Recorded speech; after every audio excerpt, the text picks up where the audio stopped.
Blood हो ना तो बता देना, ठीक है। फर्स्ट ईयर केमिस्ट्री के बाद अब फिज़िक्स, फर्स्ट ईयर फिज़िक्स, और चैप्टर नंबर 2 चल रहा था, क्या नाम? हमने उसका नाम था स्केलर्स एंड वेक्टर्स, या वेक्टर्स भी कह सकते हैं, scalar and vectors.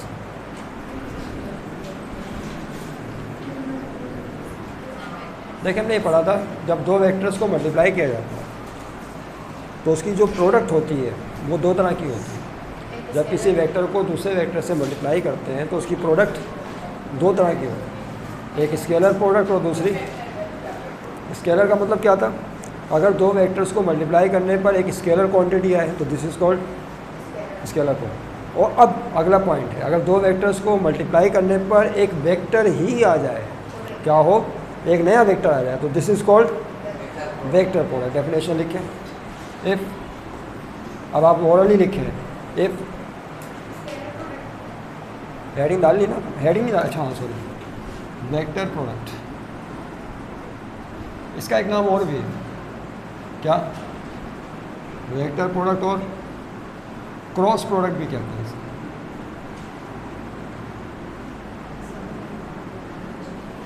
Cross product क्या डेफिनेशन है, देखिए, if the multiplication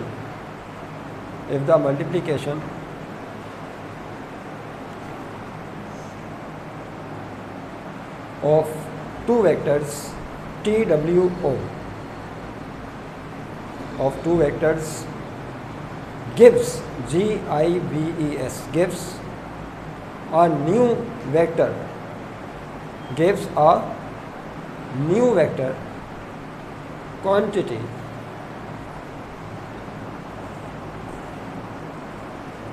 new vector quantity, comma डालें, it is called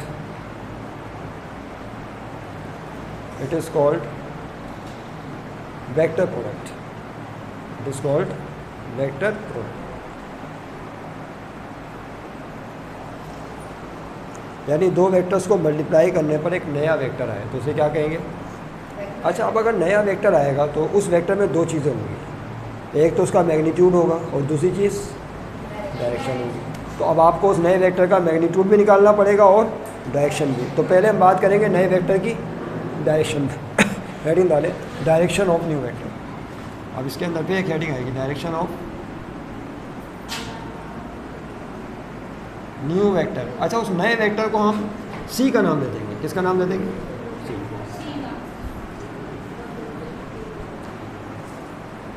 देखिए पहले ऐसे, when two vectors, when two vectors A and B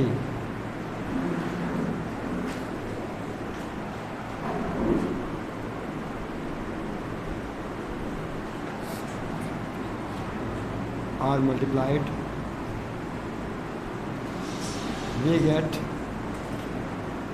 a new vector C, we get a new vector C whose direction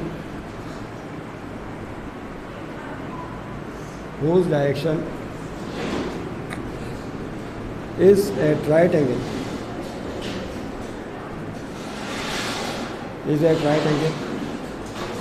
to the plane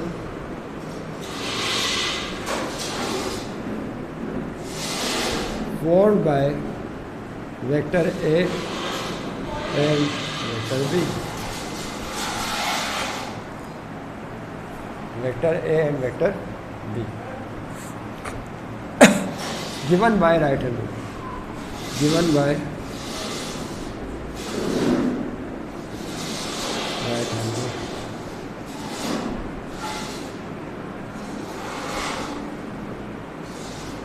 क्या मतलब हुआ भाई, बात बिल्कुल सीधी, कि जब दो वेक्टर्स को मल्टीप्लाई करेंगे तो नया वेक्टर तो आएगा ही आएगा, तो उस नए वेक्टर की डायरेक्शन कहाँ होगी। तो याद रखिएगा, उस नए वेक्टर की डायरेक्शन दोनों वेक्टर्स ए और बी से फॉर्म होने वाले प्लेन के परपेंडिकुलर होगी। इसका क्या मतलब हुआ? मिसाल के तौर पर तसव्वुर करें कि यहाँ पर ये दो वेक्टर हैं, ठीक। इसको मान लें कि ये वेक्टर ए है, दिस इज़ वेक्टर बी। अब आप पहले तय करें कि ए को बी से मल्टीप्लाई कर रहे हैं या बी को ए से। पहले हम ए को किससे मल्टीप्लाई करेंगे? बी से। तो जो नया वेक्टर आएगा, जब आप दो वेक्टर्स को मल्टीप्लाई करेंगे तो एक प्लेन बन गई। क्या बन गई? This is called a plane. तो जो नया वेक्टर आएगा वो या तो इस प्लेन पर परपेंडिकुलर ऊपर की तरफ होगा या परपेंडिकुलर नीचे की तरफ होगा। इसका इन्हिसार इस बात पर होगा कि ए को बी से मल्टीप्लाई कर रहे हो या बी को ए से मल्टीप्लाई कर रहे हो। समझे बात को? तो उसके लिए राइट हैंड रूल इस्तेमाल करते हैं। किसे? Right hand rule. वो क्या है कि अगर वेक्टर ए को बी से मल्टीप्लाई करो तो जो राइट हैंड है, दायां हाथ, ये आपको नज़र आ रहा है, राइट हैंड, इसकी ये फिंगर टिप कहलाती है। इन फिंगर टिप्स को ए से बी की तरफ करें। ब्लैक मार्कर वेक्टर है और ये बी, ए से बी की तरफ करें, अंगूठा सीधा रखें। तो जो इरेक्टिंग थंब है, this will give the direction of new vector C. तो ए को बी से मल्टीप्लाई करने पर जो नया वेक्टर है वो किस तरफ आएगा? ऊपर की तरफ। और अगर बी को ए से मल्टीप्लाई करोगे तो क्या होगा?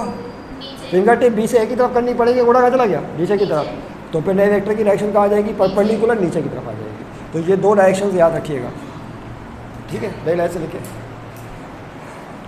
डायग्राम बना लें ताकि जल्दी हो जाए। डायग्राम में वेक्टर ए है और दिस इज वेक्टर। तो जब वेक्टर ए को बी से मल्टीप्लाई करना है तो देखें हमने क्या किया, इनके दरमियान एंगल थीटा है। तो दरमियान एंगल क्या है? थीटा। ए को बी से मल्टीप्लाई करने पर जो नया वेक्टर है उसकी डायरेक्शन किस तरफ होगी? परपेंडिकुलर ऊपर की तरफ। तो इसको लिखेंगे A cross B is equal to C. तो जब दो वेक्टर्स को मल्टीप्लाई करेंगे ए और बी को तो नया वेक्टर सी आएगा। अच्छा, इसकी मल्टीप्लिकेशन को शो करने के लिए बीच में क्या डाला है? क्रॉस।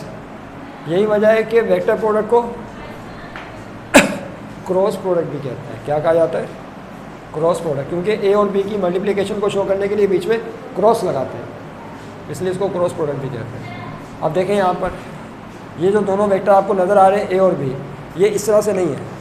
ये ए और बी आपको ऐसे नज़र आ रहे हैं ना, ये ऐसे नहीं है बल्कि ये यूँ। अब मैं इस वेक्टर बी को बोर्ड के अंदर नहीं बना सकता, समझे बात को? तो ये यूँ, ये वेक्टर ए है और ये कौन है? Vector B. और नया वेक्टर सी किस तरफ आ रहा है? ऊपर की तरफ आ रहा है। तो ए क्रॉस बी बराबर है किसके? सी के। यहाँ लिख लें ए क्रॉस बी इसी के नीचे इज इक्वल टू सी। और यहाँ पे एक एरो बना दें ऊपर की, इसको नाम दे दें इक्वेशन नंबर 1। ये तो हमने ए को बी से मल्टीप्लाई किया ना, ए को बी से किया। अब अगर बी को ऐसे करें तो क्या होगा? नहीं समझे बात को? किसको किससे करें?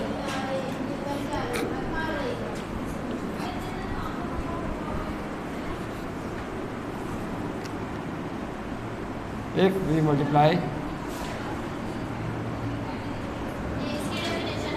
बी विद ए, नहीं ये चल रहा है अभी, वही टॉपिक चल रहा है, विद ए, वही टॉपिक डायरेक्शन वाला चल रहा है। अगर बी को ए से मल्टीप्लाई करें तो क्या होगा? तो देखें यहाँ पे डायग्राम अगर आप बनाएं तो कैसे बनेगी? ये आपका वेक्टर ए था और ये कौन है? दिस इज वेक्टर बी और ये vector A.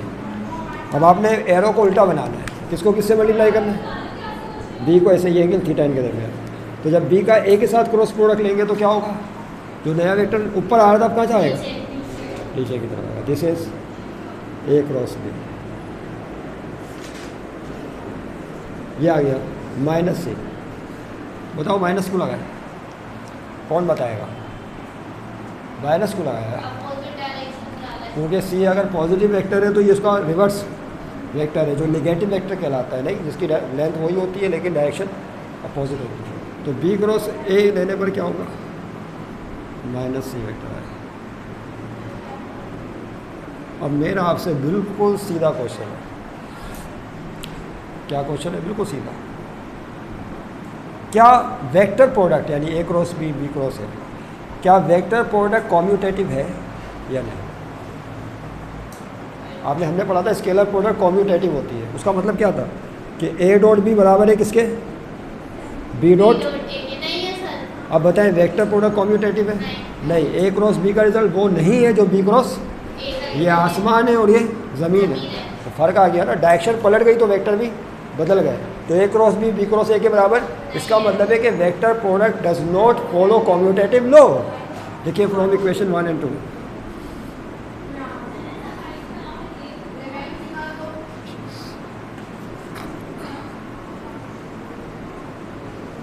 A cross B. अब देखिए इज इक्वल टू का साइन डाल के क्या करेंगे बताइए, इज इक्वल टू का साइन डाल के यहाँ क्रॉस डाल देंगे, इसका मतलब है कि बराबर नहीं। तो उसके नीचे फिर आपने क्या लिखना है कि वेक्टर प्रोडक्ट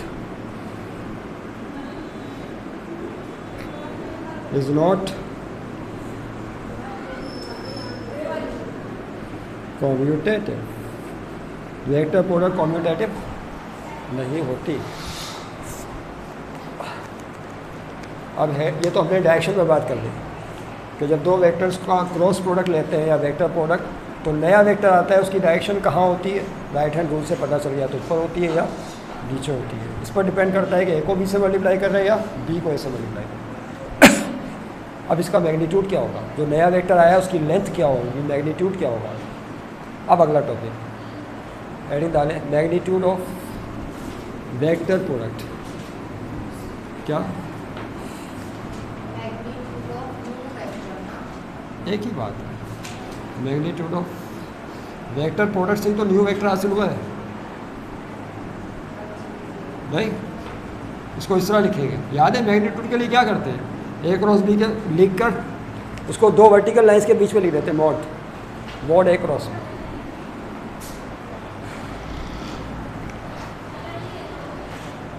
सही, फौरन बताओ कितने वेक्टर हैं। कभी आप एक बोल रही, कभी आप दो बोल रही, इसको छोड़ें। ये कितने वेक्टर हैं, ये वाले दो है, तीन है ना, दो है ना। ये कितने वेक्टर है, एक क्रॉस, ये दो नहीं ये एक है। क्यों बता, अब एक क्यों ये बताएं। क्योंकि इसका रिजल्ट एक है, रिजल्ट क्या है वो एक है। अब बताओ ये कितने वेक्टर है, एक है, तो मैग्नीट्यूड एक ही वेक्टर का होगा, नहीं समझे बात को, लेंथ एक ही वेक्टर। तो मैग्नीट्यूड ऑफ वेक्टर प्रोडक्ट आपने निकालना है, वो कैसे निकलेगा उसका समझ। लेकिन यहाँ पे फ़र्क है, जब आप एक वेक्टर का मैग्नीट्यूड निकालते हैं तो सिर्फ एक वेक्टर की लेंथ होती है, लेकिन यहाँ पे जो मैग्नीट्यूड बनेगा वो दो वेक्टर के ज़रिए बनेगा। किसके ज़रिए, तो उसमें लेंथ भी होगी और विड्थ भी होगी, हाँ वही ब्रेथ भी होगी, लंबाई भी होगी और चौड़ाई भी होगी। तो बताएं इससे क्या बनेगी, लंबाई और चौड़ाई से क्या बनता है। ये बोर्ड की लंबाई, ये बोर्ड की चौड़ाई, ये लंबाई ज़रब चौड़ाई, लंबाई ज़रब चौड़ाई किसका फार्मूला है, length into width, length into breadth. बताइए जल्दी से फटाफट।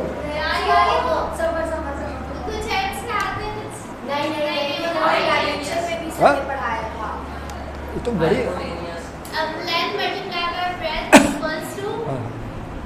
ये लग रहा है पहुँच गई है कुछ तेज़ी के साथ। बुक दीजिए,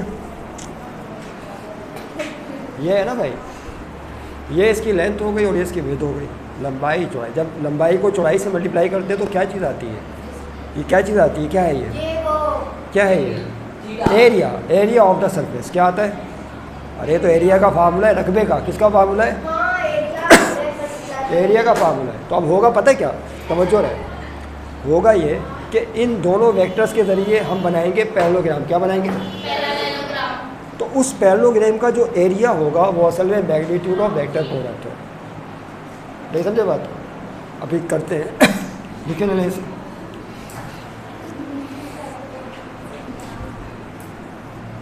क्या लिखेंगे बोले,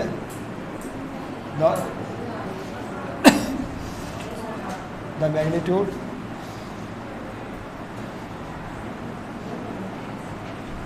of vector product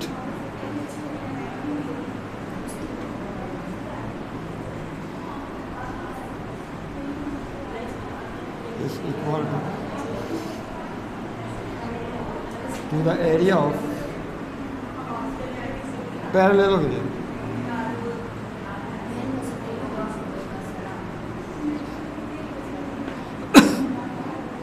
formed by vectors। आवाज़ आ रही है भाई, वेक्टर्स ए एंड बी। आइए बनाए भाई पैरेललोग्राम, कैसे बनाओगे,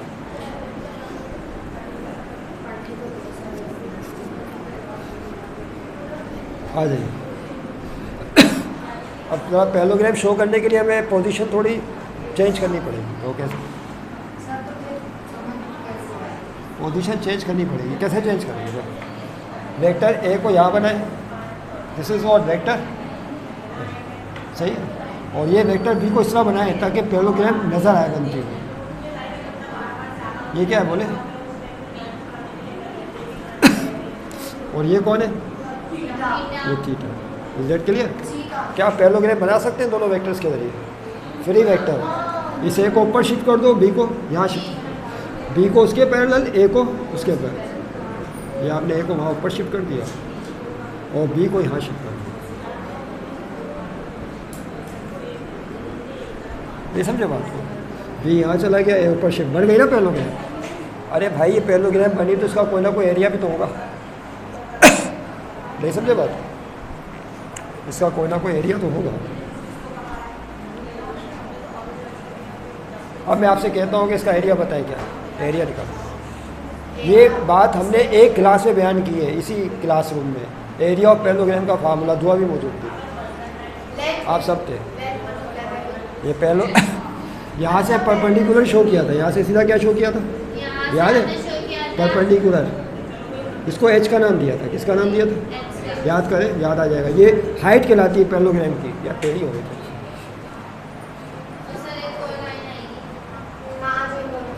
ये क्या कहलाती है?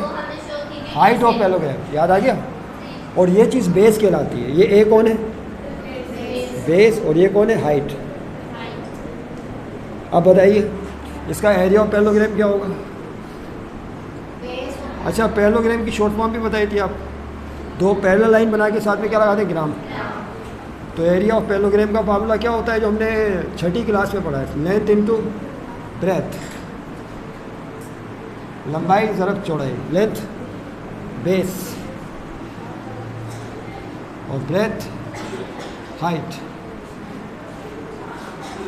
बेस ए, जो वेक्टर ए का मैग्नीट्यूड है वो बेस होगा। और हाइट कौन है बोलिए?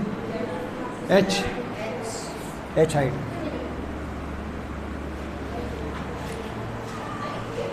फौरन बताएं, जो हाइट है वेक्टर बी का कौन सा कंपोनेंट है? जो हाइट है वो वेक्टर बी का कौन सा कंपोनेंट है? हम जानते हैं जब भी आप कोई वेक्टर ड्रॉ करते हैं तो इसके दो कंपोनेंट होते हैं, ये होता है और एक ये वाला। ये कौन सा कहलाता है? एफ एक्स, ये एफ वाई। अगर ये वेक्टर बी हो तो ये वाला कौन सा कंपोनेंट होगा? B Y. और ये कौन सा हो जाएगा? ये वेक्टर बी है ना, तो समझ लो यहाँ से यहाँ तक वेक्टर बी का एक्स कंपोनेंट बन गया और ये वर्टिकल कंपोनेंट। तो एच कौन है? वर्टिकल कंपोनेंट है। नहीं समझे बात को? फिर से समझो, एच की जगह क्या आ जाएगा? B Y. हमने असल में आप थी नहीं शुरू की क्लास में, कोई भी जो वेक्टर होता है उसके दो कंपोनेंट होते हैं, एक हॉरिजॉन्टल दूसरा वर्टिकल। ये एक्स एक्सिस के साथ और ये वाई एक्सिस के साथ, ठीक है। अब अगर यहाँ बी होगा तो ये क्या आ जाएगा? B Y. यहाँ सी होगा तो सी वाई। एच होगा एच तो नहीं ले, जेड होगा जेड वाई। तो बस ये वेक्टर बी है, समझ लें कि और कुछ भी नहीं है। ये क्या है? Vector B. तो इसका एक कंपोनेंट ये बनेगा और एक ये वाला बनेगा। तो ये जो कंपोनेंट होगा ये वेक्टर बी का वर्टिकल कंपोनेंट होगा। और इसको किससे शो कर? हाँ, यूँ समझ लें आसान लफ्ज़ों में, ये बी वाई है, ये वेक्टर बी का वर्टिकल कंपोनेंट। ओके, तो एच की जगह क्या लिख सकते हैं फिर? बी वाई लिख सकते हैं। बताओ भाई बी वाई का फार्मूला क्या होता है? फ़ौरन बताइए। नहीं पढ़ा? एफ वाई का फार्मूला क्या होता है? एफ वाई का एफ साइन थी, एफ एक्स का फार्मूला। अरे तो पढ़ा, मैट्रिक में भी पढ़ा हम लोगों ने ये। एफ वाई का फार्मूला एफ साइन थीटा। तो बी वाई का फार्मूला क्या हो जाएगा? बी वाई का फार्मूला बी साइन। नहीं पढ़ा तो अब पढ़ लो। बी वाई की जगह क्या आ जाएगा? B sine theta. और साइन में इधर दे दो।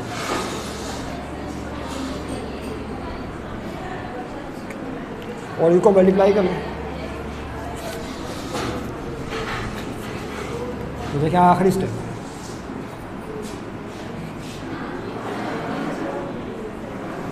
ए multiply B sine. Equation number 1। Video कितने मिनट की हो गई है? हाँ, 20 मिनट की हो गई। टाइम कम है हमारे पास, इसलिए तेज़ी के साथ। ये एरिया ऑफ पैरेललोग्राम आ गया, ए बी साइन थीटा। आइए अब वेक्टर प्रोडक्ट का मैग्नीट्यूड निकालेंगे। क्या मैग्नीट्यूड? नई लाइन से लिखें।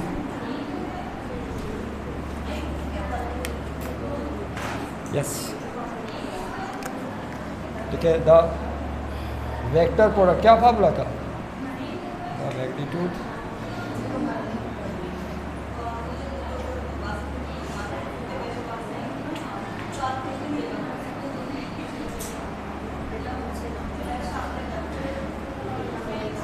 इज गिवन बाय, ये आपको फार्मूला याद करना पड़ेगा। मेरे साथ साथ लिख लेंगे, मेरे साथ साथ सारा काम लिख लेंगे।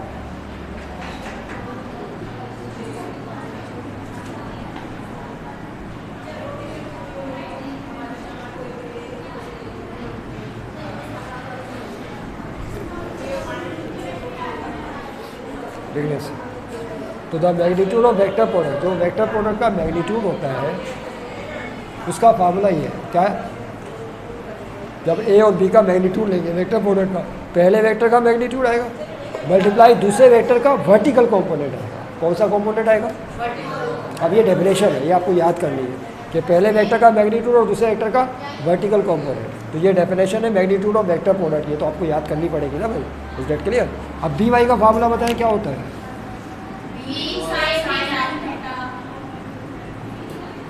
तो बी वाई की जगह क्या आ जाएगा? B sign.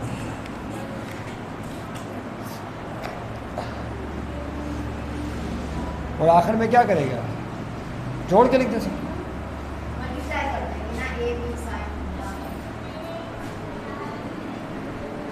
क्वेश्चन नंबर 2 बताइए फॉरन। इक्वेशन 1 और 2 को देख के क्या लग रहा है? यानी दोनों की राइट हैंड साइड सेम है, इसका मतलब है लेफ्ट साइड भी सेम होगी। इससे क्या साबित हुआ कि मोड ए क्रॉस बी, जो वेक्टर प्रोडक्ट का मैग्नीट्यूड होता है वो दोनों वेक्टरों से बनने वाली पैरेललोग्राम के एरिया के बराबर होता है। फिर से क्या, जो दोनों वेक्टर्स का वेक्टर प्रोडक्ट का मैग्नीट्यूड होता है वो किसके इक्वल होता है? एरिया ऑफ पैरेललोग्राम के। आखिरी क्या लिखेंगे आप इसमें? फ्रॉम इक्वेशंस 1 एंड 2 क्या लिखेंगे बताइए? Magnitude of vector product that is equal to area of, ये इम्तिहान में प्रूफ करने के लिए पूछते हैं भाई कि साबित करें कि magnitude of vector product area of parallelogram के बराबर है। प्रूफ, ठीक है भाई। याद रहे कि आखिर के दो जो हैं A dot B scalar product और ये cross product most important, most frequently इससे सवाल आते हैं एग्जाम में, इसलिए इसकी भरपूर तैयारी करनी है। इसमें कोई जो है ना वो कोताही बर्दाश्त नहीं की जाएगी। इसको बंद करते हैं, स्विच ऑफ और स्विच ऑफ।